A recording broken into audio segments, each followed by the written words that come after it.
This podcast is sponsored by BetterHelp. After experiencing trauma, I went to therapy, and my therapist guided me through a difficult time in my life. They helped me understand what was happening and provided me with tools to cope and find my own strength and resilience.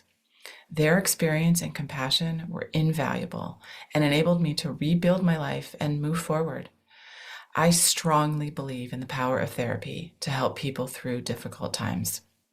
BetterHelp connects you with a licensed therapist who is trained to listen and give you helpful, unbiased advice. First, you go to their site. You can use my link, betterhelp.com/resilience. You answer a few questions, and BetterHelp will match you to a professional who has years of experience helping people with struggles just like yours. Let BetterHelp connect you to a therapist who can support you, all from the comfort of your own home. Visit betterhelp.com/resilience or choose podcast, then notes on resilience during sign up and enjoy a special discount on your first month. Let's capture the element of fun and recognize what the human needs are. And the biggest needs when people are coming into organizations is socialization. Am I going to fit here? It's just like my freshman going to high school. He wants to know if he's going to fit in and what it looks like to be a student here. His schedule and his locker location and the rules and policies and lunch break times are really secondary to these other things that relate to acceptance and integration. Hello, and welcome to Notes on Resilience. I'm your host, Manya Chilinsky. My guest today is Dr. Rob Leone. He's a professor of human resource development at Idaho State University, and he's the co-founder of Black River Performance Management. Their motto is, work should fuel the spirit, not drain it. We had a wonderful conversation about compassion in leadership. Is it something squishy, or is it something we need to be paying attention to? How to find balance between culture and the work that you have to do. And is there a way that we can capture the fun, put that back into the work environment? I really enjoyed the conversation, and I hope you do too. Hi, Rob. How are you doing today? I'm terrific. Thanks for asking. How are you doing? I'm doing very well, and I'm excited to be talking to you today. And the first question I start with, what's the one thing that you have done in any area of your life that you never thought you'd do and you were surprised to realize it was happening? Well, first off, let's start from right now and move backwards, right? So my wife actually started a podcast several years ago, and I am such a late adopter, and I didn't like sitting in front of the camera. We would do some webinars, and actually, my physicality, I've trained myself to sit still for the most part, but back in the early days, I was in roller seats spinning around as I was talking. The production crew was like, "Stop it, knock it off." So I never thought I'd even be on a podcast, let alone be a consultant, let alone be a professor, let alone be successful. Probably not least likely to succeed in high school, but really stuck in the middle of that bell curve of no one really thinking one way or the other, right? And me, myself, not really thinking one way or the other. So there's a whole bunch of things that I never thought I'd be doing. And I'm so happy I am doing them and I get to do them. Yes. Isn't that just a fun piece of living as an adult, kind of realizing the landscape of things we can do and how exciting it can be to try new things? Absolutely. Yeah, I think we're built to do great things. It's just we don't necessarily know that and we don't hear those messages. Not all of us hear those messages growing up. And I know my parents, they did the best they could and they did a good job. But those are not things I ever heard. But, I talk to my clients now, I talk to the business partners, I talk to my own children and remind them that, look, for the most part, everything's baked within us. We have the capability, the capacity for most things. We just have to uncover them or develop them and go in that direction. So anything's possible for most of us. Nice. All right. Well, on that note, we're talking about compassion in leadership, and just at a high level, what is compassion and why is it important for leaders? To me, compassion is the ability, and I know that this isn't the dictionary definition, but when I think about it in terms of organizations, it's the ability and it's the practice of leaders seeing their people for who they are, what they are, and having an appreciation, even though they might not understand, but having an appreciation that, for example, Manya, you're different than I am, and your journey is different, and what you thought about this morning and how you see the world's different than my experiences. And that to me is compassion, is recognizing these inherent uncertainties of the people. I was with a big group of leaders yesterday, and I was trying to actually relay this message to them that it's easy for us to forget when we're at the top of the food chain in our organizations that other people don't love the organization as much as us, or they might love it just as much as us, but in a different way. But also, other people are there for different reasons than us. And if I could share a quick little story from a retreat I was running last month, one of the CEOs said, "Well, we just all need to know our why." I said, "Well, I don't disagree with that, but I think that's an oversimplification." So at the leadership level, sure, we got to recognize that we have higher earnings, and because of that, we have a different level of privilege, and the way we see the world's different. And for many leaders, their life is somewhat organized. It's not necessarily out of control. Well, it'll ebb and flow over time, but our people are not here focusing on the why necessarily. Our people are focusing on how to live, how to provide for their family, right? Meeting some basic needs. And actually, if you get into this concept of purpose, which I think the concept of purpose is really important, and especially for where I am in my career, it makes a lot of sense. I didn't have that appetite for that in my 20s because I had more foundational needs to fulfill. And so if you look at Maslow's hierarchy, purpose is in the middle, if not in the upper third. And a lot of our people are dealing with foundational elements at various times in life. So for me, long answer, trying to get back to full circle to compassion, it's recognizing that our people are seeing the world through different sets of lenses than we are. And and their language might not articulate what they're truly feeling, just like our language might not articulate what we're truly feeling or what we're trying to give as direction. So there's a little bit of uh, grace there that we give people to help understand where they are, what they need. And so to me, that's what compassionate leadership is. Wow. I so appreciate that answer in all its nuance, especially the piece of we're all coming at this working experience from different places and expecting different things. And sometimes leaders can, and this is not an indictment, but leaders can be very visionary and talking about the, as you say, the purpose and the amazingness of what we're doing. And that doesn't trickle down because it can't, because those people just aren't in a, other people aren't in a position to be able to feel that level of connection to the organization. So I appreciate you focusing on that.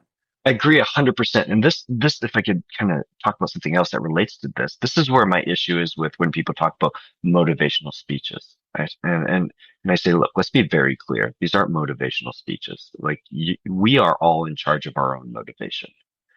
You can cultivate it as a leader to try to raise my ability to leverage my internal motivation.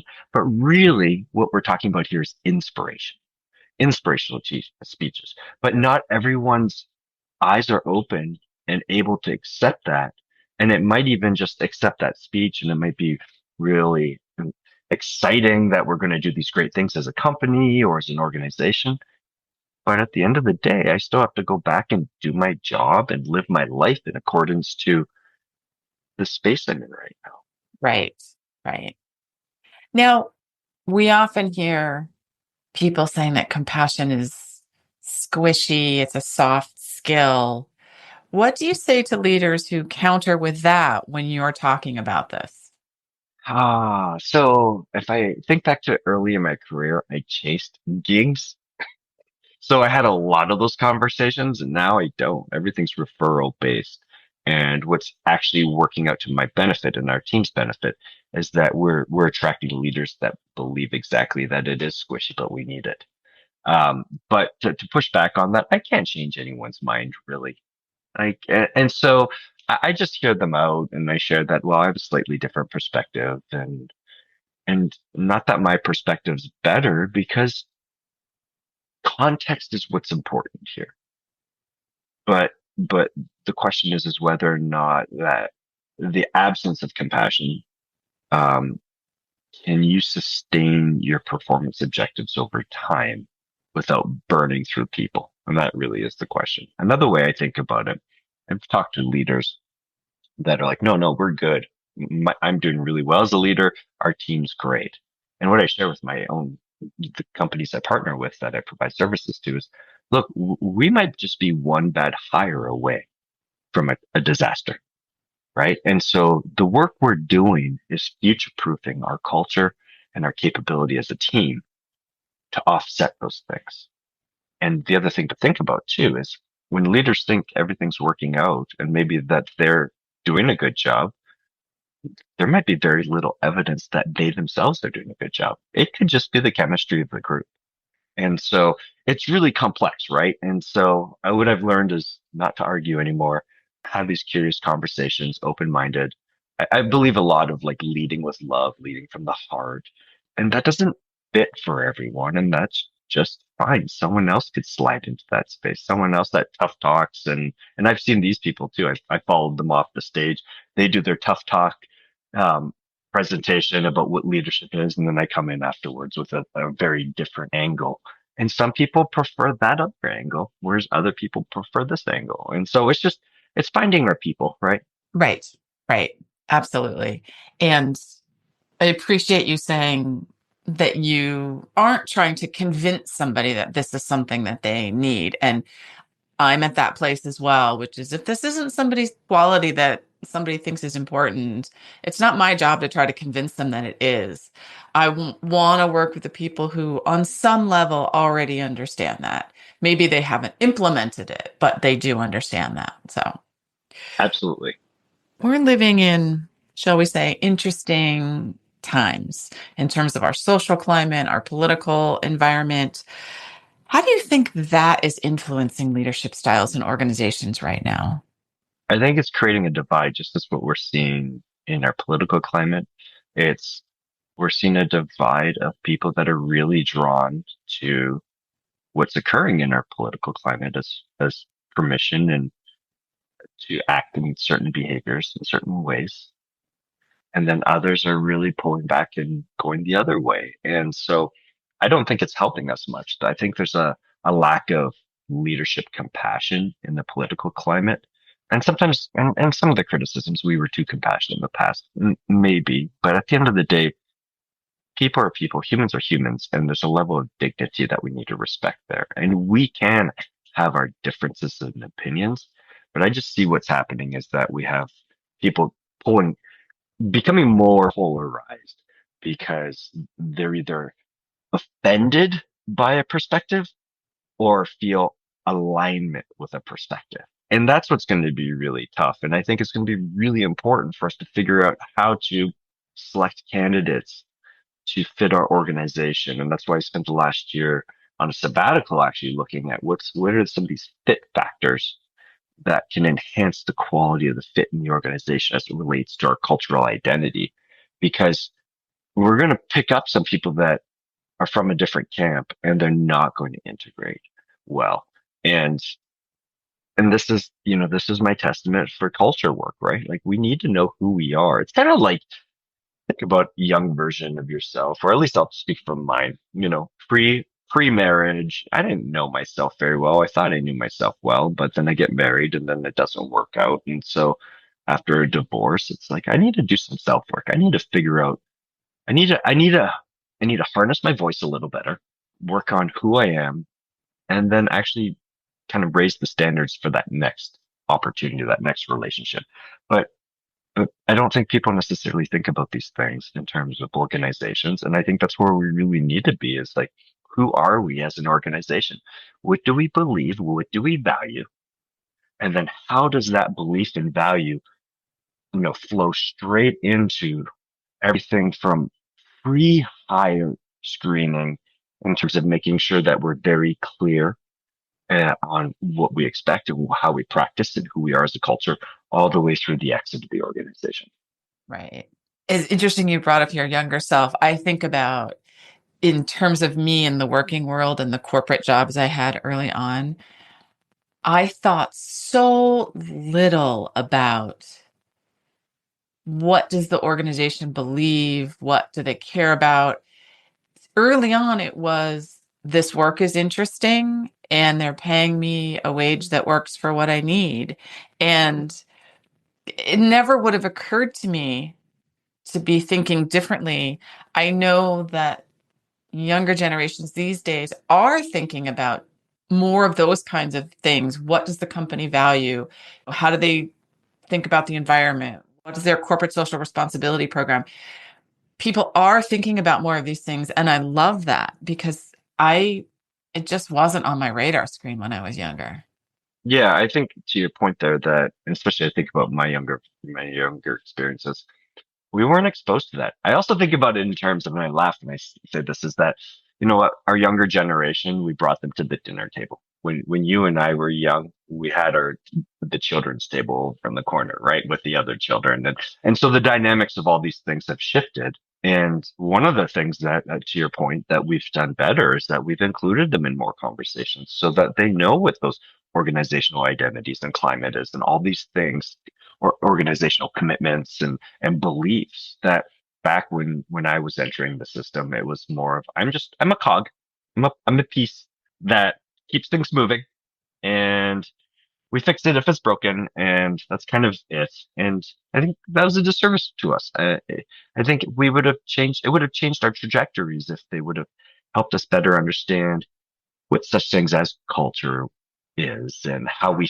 fit into something greater than ourselves, and maybe for our generation we would be, we always chalk up the younger generations as being self-serving. I think our generations are super self-serving, and the boomers are super self-serving because there was a lack of granularity in terms of looking at things such as culture and differences and beliefs and stuff like that we could have benefited from.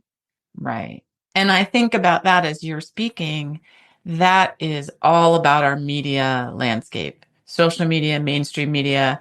And back in the day when I was younger, there were just a couple of news broadcasts. Yeah, So, yeah, and everybody, you could show up on Thursday and everybody had watched the Wednesday night TV show. And so right. we were all getting information at the same time. And if not exactly the same way, in similar ways, depending on your choice of outlet. And as kids, that as everybody, that was very limiting. As we've social media has built, and now so many different media channels, it's easier to learn about the world at large when you are younger than it was than I think you and I are thinking about. Absolutely. So interesting. Well, thank you for that. And as we're just circling back to the concept of organizations, right?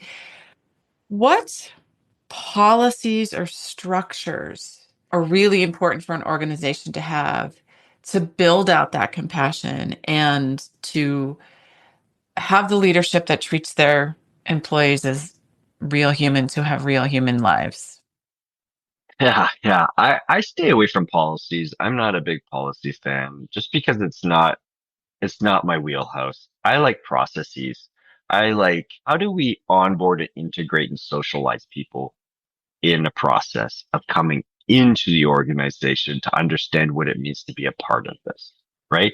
And I grew up playing athlete sports, and you think about professional teams are doing this really well right now. With look, you got drafted onto our teams. This is how it is. This is who you're going to live with. You actually don't even get to choose who you're going to live with. You're going to move in with a senior player, and there's all this really structured onboarding that's resulting in really outstanding athletes really focusing, not breaking the law, playing, I'm a hockey fan, playing good hockey. And we still are pretty non-committal in terms of onboarding. that's kind of my soapbox right now, is that we really need to fix onboarding. We're putting, in my opinion, the wrong information forward right out the gate instead of looking to socialize and integrate people. We're talking about stuff that's of, you know, benefits are important. And if I have to get my teeth worked on, I need to know that information. But a lot of the stuff we cover early on is stuff that even 6 months down the road are not going to remember. And so instead, let's get people connected within the organization, spending time with people in a way that we believe is appropriate to integrate into our culture. And so I'm a big fan of culture work. And a lot of my stuff over time is focused on culture work, but the genesis or the origin of my work was actually performance. And I'm coming back to that again now because the culture and performance work can occur concurrently. In fact, we need to do them simultaneously. The problem is when one's prioritized over the other. We get too culture focused, we become too insular and self-centered, and we don't necessarily focus on the performance objectives. We become too performance objective focused. We forget that people are people and that they have needs outside of the grind. And so we need to find that balance between the two. And in my opinion, we're looking at doing that wherever we can in the organization, whether that's a little bit of purposeful design in staff meetings, in one-on-ones, that onboarding element, the pre-hiring element when we're screening candidates, right? Because we know people have a tendency to approach things with like kind of rose-colored glasses, or this belief that, oh, I could fix things. And the reality is that we actually have really marginal or limited ability to make significant changes, that we need to be very honest with those candidates of what we do here and how we do it, and this is who we are, so that they really understand what it means to be a part of this team. And if I could share a quick story with you, we do performance we do different psychometric tests and personality tests with clients, whether that's pre-hire or as part of their culture work. And I had a client that said, well, I want to purchase a volume of these for our new staff. I said, okay, well, when are you going to give it to your new staff? Day one, so that they can complete it day one? And she said, no, I'm going to wait a couple months because I don't want to scare them away. I said, whoa, whoa, whoa. Like, you're saying culture is important here, but you don't want them day one to say, no, I don't want to work here because I don't want to do a personality test. Like, let's start thinking about this pre-hire a little bit more in terms of who are we trying to bring to our organization that will have that compassionate lens that subscribes to how we practice, and then get that started day one so that it's a part of the system. Because I think that's really what's important. And not everyone needs to do these things, but we all need to figure out what our kind of cultural identity and approach is and work through that. I appreciate your perspective on the need for balance. And especially when you're talking about onboarding, it's often the tasks and here are the list of policies you need to understand. Here's the way to do your weekly time report. And we, I feel like we kind of go in and just assume that people are going to figure out the people side of things on their own. And certainly many people do, many people don't. We have been fascinated recently by the concept of how much we expect people to just know when we could simply communicate a little bit more effectively and without a lot of words, maybe say something to help them understand what's happening. Absolutely. I think about it. This just occurred to me as I was listening to you. What do you do day one on vacation? What's the first thing? Like, what happens the first day on vacation once you arrive at the resort? Or, not when you're driving. When you're driving to the destination, that's still not vacation. What happens right away? You get at it. You explore. You have fun. You get a drink. You see, look at the pool. You do all these other things. Why are we not using this as a lens and a model for onboarding? Instead, if we took the approach a lot of organizations take to onboarding and apply to vacations, we'd spend the first day in a vacation orientation session, right? And it just so let's capture the element of fun and recognize what the human needs are. And the biggest needs when people are coming into organizations is socialization. Am I going to fit here? It's just like my freshman going to high school.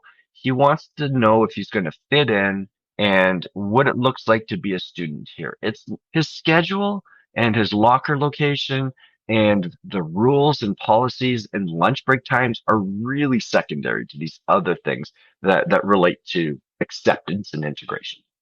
Yeah. And as you were talking, I just had this picture of your first morning at the hotel, reading that full thing on the back of the door that tells you all the emergency procedures. Sure, glance at it to know where the emergency exit is, Yeah, and then reading through that whole folder that they give you with all of the facts about the hotel. exactly. Now, to be fair, at some point I do look at all of those in case there's something interesting in them, Right, right. but it's not my first Absolutely. thing. Yeah, I'm having a rum runner or Mai Tai before I even look at that book. I'm just getting at it and becoming free. I like to look for the pool, explore the property, explore the neighborhood, and just like, what is this place that I've landed in? So, okay. Well, we are getting very close to the end of our time. And I'm curious, what is giving you hope right now? What's giving me a lot of hope is I feel like I'm in the right space doing the right thing, leading from the right part of my body, which is like the heart and soul, and approaching others in that manner and showing up for people, whether it's friends, acquaintances, or people I've never met, in a way that I think is entirely grounded in our humanity. And I think getting back to political climate, regardless of what you believe, I think we need a little bit more humanity in that and centeredness. And so I believe that people that are kind of coming from similar spaces I am, we're taking care of people, we're helping people, we're supporting people. So a lot of people are worse off than I am, and as long as there's more people that continue to believe in the importance of that love, that support, compassion, open-mindedness, then I think we're in great space. I agree. That's also giving me hope. So I'm glad that you said that.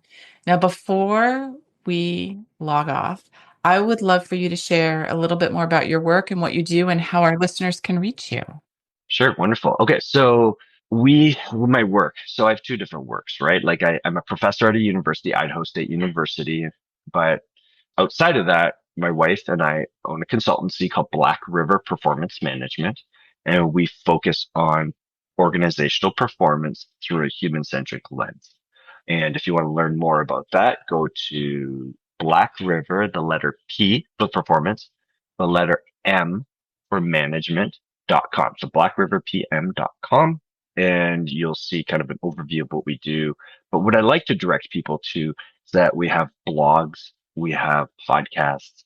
So if you go into the blogs page, you'll read all about kind of these little thoughts I have as it relates to. So right after this, I'm going to do probably a blog on why onboarding's not like your vacation, and it should be, right? So these things that have just a little interesting perspective on it, and then all the podcasts I've been on, and Angie's podcast that she's hosted, are all found on there. And we like putting these things out as resources for people to help them with whatever it is they need. And then outside of that, if you want to connect on LinkedIn, look up Robert, Robert, last name Leon. However, it's spelt like lion. So Lion, and connect with me there. And love to have conversations and discuss needs, and happy to help if there's ever any opportunity to help.